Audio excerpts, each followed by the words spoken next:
So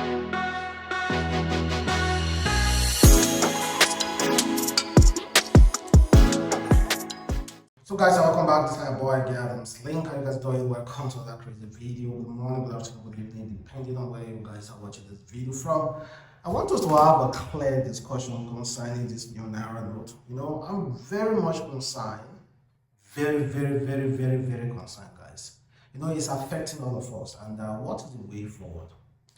It seems like the bankers, the bank managers are one of our major problems when it comes to this new Naira note. Not even the POS. Of course, the POS are also well involved. They hold the change as well. Just the general greed of Nigerians want to make profit out of every little situation in this country. Every little situation want to make profit from it. The Naira note scarcity, you're still making profit from it. And of course, affecting the fuel scarcity as well. The fuel, it's not as if there's fuel scarcity, but of course, you know, you need money to buy fuel, and also the ATMs card are usually not working. When you transfer money, some of the transfer will hook somewhere, and it's going to take a longer period for you to get your money back. You know, a lot of things that are happening currently, but the one that made the surprise me the most, the one that baffled me the most there, are the bankers. I never knew our bankers were this notorious.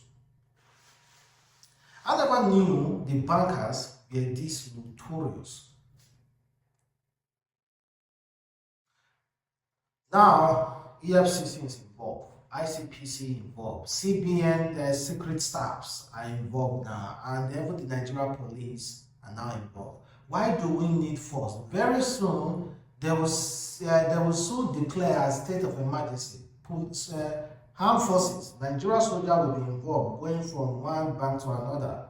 Why is it that ordinarily as Nigerians, we cannot just do the right thing by saying, oh, I love my neighbor just like I like myself, and because of that, I won't hoard any millions in my house or somewhere, or I won't do this illegal business.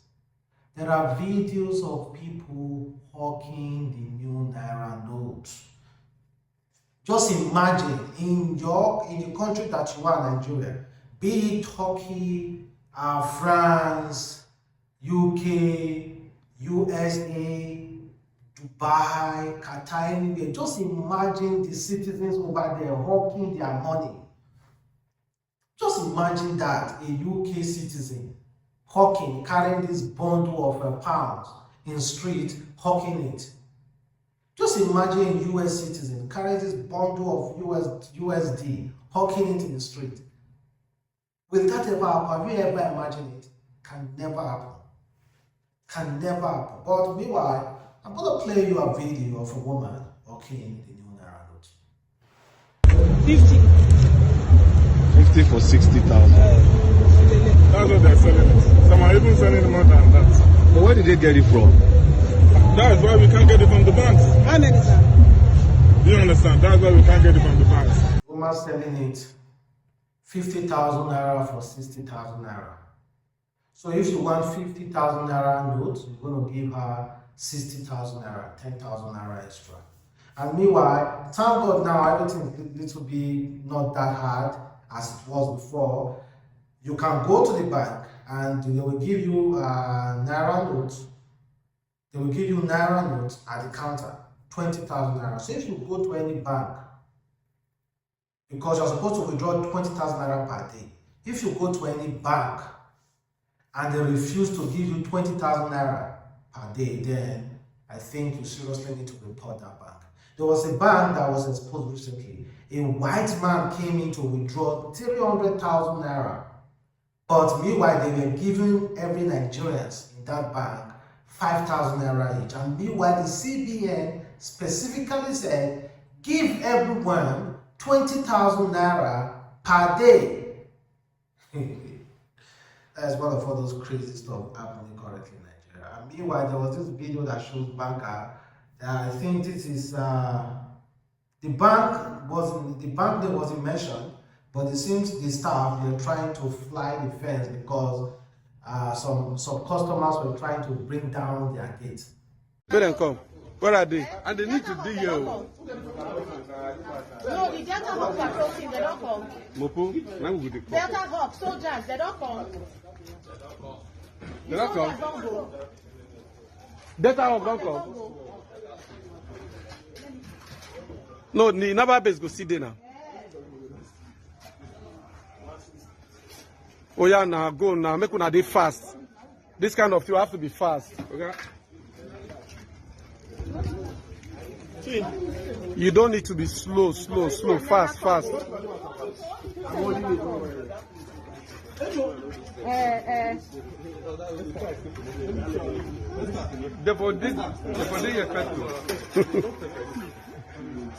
They no fear enter. Relax, just they do what they do. They can't go. The major thing is for us to go through that place. Just go gently. See, there's no time. Just go. You are safe. Just go gently. Hold on. Make them they look now. Who cares? You don't see person. But they see now. You never say anything. Just be doing it. Never say anything. I don't do CSO.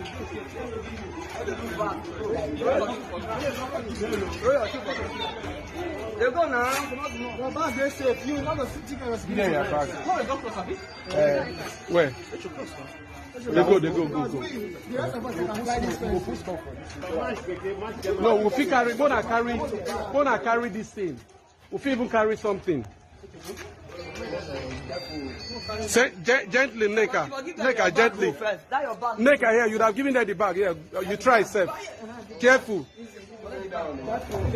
Where the Delta off? Yeah, carry that in, eh? How you want to turn them upside down, Abi? The way that they look us now, who cares? Who cares? Why do they even need to fly the fence? So, you open as a bank. Nigerian banks. Things mean they know they happen normally. Things that are not supposed to happen in a normal society happen in this country. I've never in my life ever dreamed of the day bankers will be using ladder to climb the fence. Not because there is one war happening, because people at the gate are asking them to give them naira. So they prefer to keep that naira in the bank and fly the fence instead of giving them naira. And meanwhile, the EFCC that are going around banks, ICPC, FCC, they have caught numbers of banks in Abuja. Just imagine if those banks are being identified, hoarding the millions for politicians or selling into POS in order to gain profit. If all those banks are being in Abuja, the Federal Capital Territory, are being busted, just imagine the kind of atrocity that will be happening in other banks in other states that the federal government cannot quickly meet. Just imagine wickedness to the highest order because of profit. Wickedness because of profit. It's crazy, guys, honestly. And meanwhile, this is coming from Reno Mockery.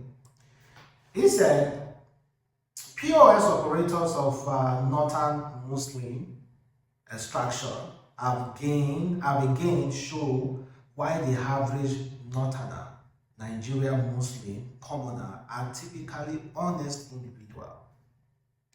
Many Southerner Christians prefer to patronize them for new Naira notes due to their very low charges compared to our Southern brothers and sisters. In my community, for example, people are trooping to one Malam Umar for the simple reason that they charge only 200 naira to process 5,000 naira in new naira notes. Joshua said, "What shall it profit a man if he gain the whole world and lose his own soul?"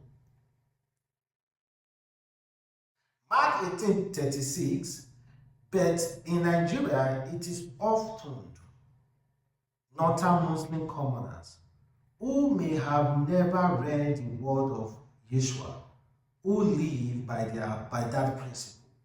To many of us, Yeshua words are just rules that we entertain ourselves with in churches that teach more about money than morals. Well, although Bruno Mockery shouldn't be the one speaking about money and morals concerning what he has done in this election, but that doesn't make him wrong. He's absolutely correct. Let's be honest with ourselves. For example, in institutions, your working place, be honest. You're in your working place, be honest. Where I worked before, in a ministry, I can vividly tell you, everyone wants to work with a northerner than the southern people.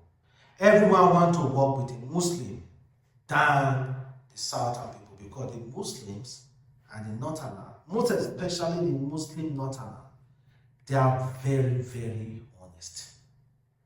In fact, if you are from the south and you are a Muslim, they still prefer to work with you than a Christian southerner or a Christian northerner. In fact, at the same time, someone will prefer to work with a Muslim southerner than a Christian northerner. I'm not trying to bring some crazy fact like trying to divide. No, I'm just saying based on realistic behavior that I have witnessed.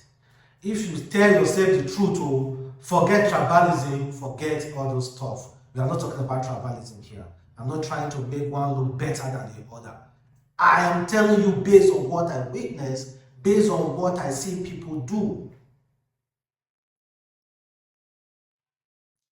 I went to the market the other day. Let me tell you this story. I went to the market the other day. I went to buy meat and fish. I went to the abattoir, those Muslim people, to buy meat.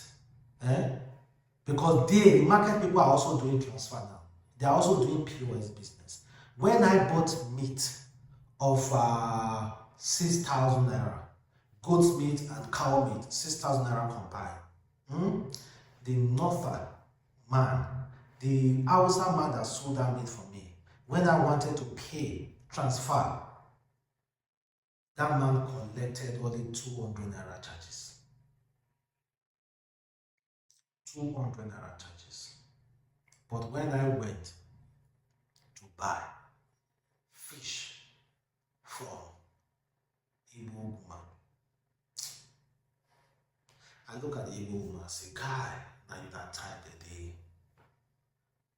If you see charges, so much charge. You say, the ATM, I'll still go who collect them now. I paid. I said, no, wahala. Because I know for sure this thing they turn around. It's like this. I don't see if you do me bad, say something extremely expensive for me, and you know it's extremely expensive, you have made double of your profit, which as a businessman you are not supposed to make double of your profit. Double if you are selling this thing for, if this thing is being manufactured for 200 naira. As a businessman, you are not supposed to put this thing at the gain to be 200 naira or above. That is greed, to put it way above it. If you cheat me like that, I'm not going to talk, but I know it's going to come back to me. Well, let's move past that. And to end this video, let's talk about a guy who recently traveled down to Nigeria from Italy. After years of hustling, sending money home to his mom and his brother to help him invest. When he came back, he discovered that his mom and his brother squandered all the money. He said, 8:30 a.m., a man is crying and screaming in Origun. Apparently, he just came back from Spain, and all the money he's been sending to his people to build a house is nowhere to be found. He said he's been gone for 15 years, and his mother and brother have nothing to show him. Please, people, and in traffic and full soldier have gathered. I had to hold down to see what's going on. I haven't seen a man cry this much. He said he feels naked and empty. All his life savings gone. He sent them money to build his personal house and 4 flats so they can earn income. I'm just going to tell you this. The best thing for you if you are abroad and see, the best thing for you to do, before you travel, make sure you have an account of your own. An account of your own. And if you have money, just simply buy house from this company people. Or this is how you do it. You build a house. You ask someone to be helping you build the house. Then you put your mom or your siblings, be giving them money to be secretly checking if the project is going on or not. Because some parents, nowadays, there are some really trustworthy people out there, like my mom. I trust my mom, and I trust my dad. That's why I be my mom. Like all my siblings, I'm so lucky. I have very, very good siblings. I'm so lucky. That is that is something I'm really, really happy about. I have really, really nice siblings that doesn't see anybody money as anything. It's not as if they have, but they can never, because